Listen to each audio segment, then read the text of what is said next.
In the ancient teachings, Rav Hamnuna Sava revealed a profound mystery about the creation of the world and the holy letters. He said, "We find the letters in a peculiar order. First bet, then bet again. Bereshit bara, in the beginning, followed by created. Then Alef, followed by Alef once more, Elohimet." Let me explain the meaning behind this. 2,000 years before creating the world, the Blessed Holy One contemplated the letters and played with them. As the moment of creation approached, all the letters, from last to first, presented themselves before the divine throne. The letter Tav entered first and said, "Master of the worlds, may it please you to create the world through me, for I complete your seal of Emet, truth. You, who are called truth, surely it is fitting to begin creation with the letter of truth." But the Holy One replied, "You are worthy and true, Tav, but you are not deserving to be the instrument of creation. You are destined to be inscribed on the foreheads of the righteous who fulfill the Torah. By your mark they will return to the dust. You are also the seal of Mavet, death. No, the world cannot begin with you." And so Tav departed. Next, the letter Shin came forward and said, "Master of the worlds, may it please you to create the world through me, for by me you are called Shaddai. Isn't it fitting to create the world by your holy name?" "You are good and true," God replied, "but the letters of deceit take you as their conspirator. A lie cannot exist unless the letters Kuf and Resh exploit your essence, entangling you in their falsehood. For you, Shin, are a letter of the patriarchs united in truth, but Kuf and Resh come from the other side. I will not create the world through you." Shin left the divine presence. The letter Tzadi then entered, saying, "Master of the world, the righteous are sealed by me, and you who are called the righteous one are signified by me, as the psalmist sings, for Hashem is righteous, loving righteousness. Let the world come into being through me." The Holy One replied, "Tzadi, you are indeed righteous, but you must remain concealed for now, lest you give the world a premature excuse. For you are the letter Nun, and Yod from the Holy Covenant rides and unites with you, facing backwards. When I created Adam, I made him with two faces, not yet turned fully toward one another, in unification. In due time, Tzadi, you will be transfigured into that face-to-face union arising elsewhere, but not now." Tzadi left the presence and departed.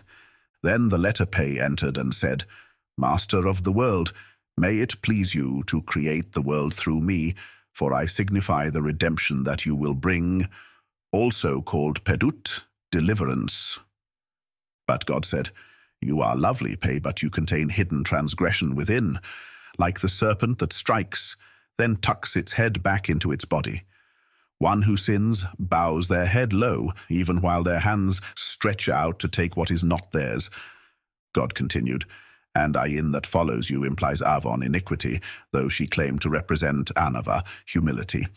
I will create the world through neither of you." Pei and Ayin left the divine presence.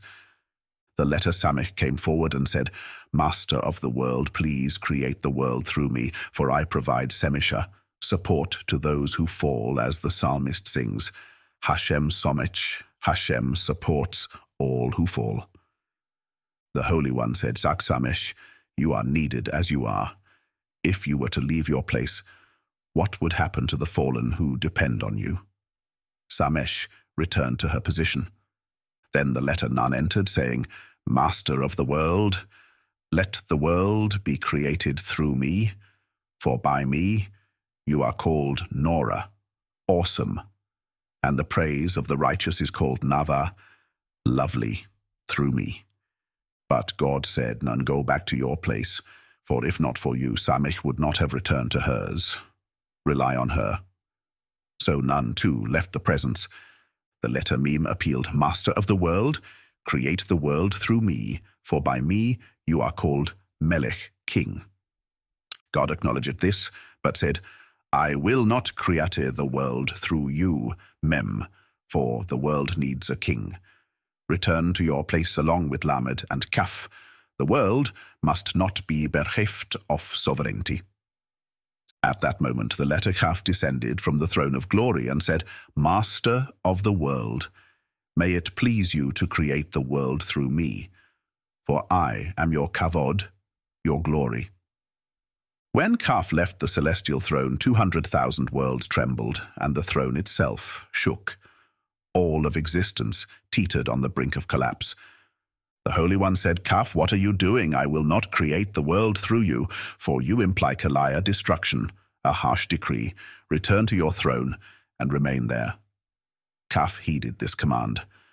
The humble letter Yod entered next, saying, Master of the world, let the world come into being through me, for I am the beginning of your holy name. Surely it is fitting for you to create the world through me. God replied, It is enough for you, Yod, to be engraved within me, to be inscribed in my very essence.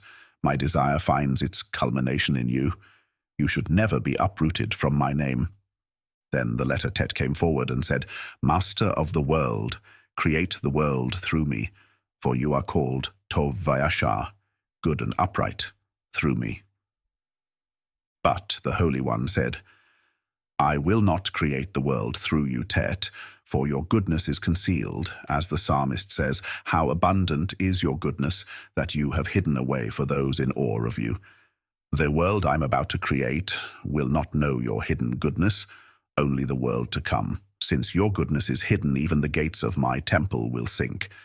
And he stands opposite you. When you join together, you spell Het Sin. That is why neither of you are inscribed in the names of the holy tribes. Tet left God's presence. Next, Zajin tried to persuade the Creator, saying, Master of the world, create the world through me, for by me your children observe the Shabbat, as it says, Zakor, remember the Sabbath to keep it holy. But God said, I will not create the world through you, Zayin, for you imply weapons of war, a sharpened sword and a spear. You are like none in this regard. Zayin left. The letter Vav then entered and said, Master of the world, let the world be created through me, for I am a letter of your holy name. But the Holy One replied, Vav, it is enough for you and He to be engraved in the mystery of my name. I will not create the world through either of you. Dalet and Gimel entered next with the same request. God answered them as well, saying, It is enough for you to be together, for there will always be poor in the world who need to be treated with kindness. Dalet represents the poor, while Gimel gives goodness to her. Never separate from one another. Let it be sufficient that one of you sustains the other. Finally, the letter Bet entered and said, Master of the world, may it please you to create the world through me, for by me you are blessed above and below. The Blessed Holy One replied, Indeed, I will create the world through you, Bet. You shall be the beginning of creation itself. All this time, the letter Alef had stood silent. At last, the Holy One said to her, Alef, why do you not enter my presence like all the other letters? Alef replied, Master of the world, I saw all the letters leaving your presence without success. What then could I accomplish? Look, you have already bestowed this immense gift upon the letter Bet. It would be unfitting for the exalted king to take back a gift once given to a faithful servant. The Holy One said, Alef, although I will create the world through Bet, you will be first among all the letters. Only through you do I become one. All counting begins with you and every deed in the world. No union can be actualized without Alef. And so it came to be that the Blessed Holy One fashioned the high letters and the low, Bet and Bet in Bereshit bara, Alef and Alef in Elohim et, letters above and letters below, all as one from the upper world and the lower, as it is written, Bereshit in the beginning.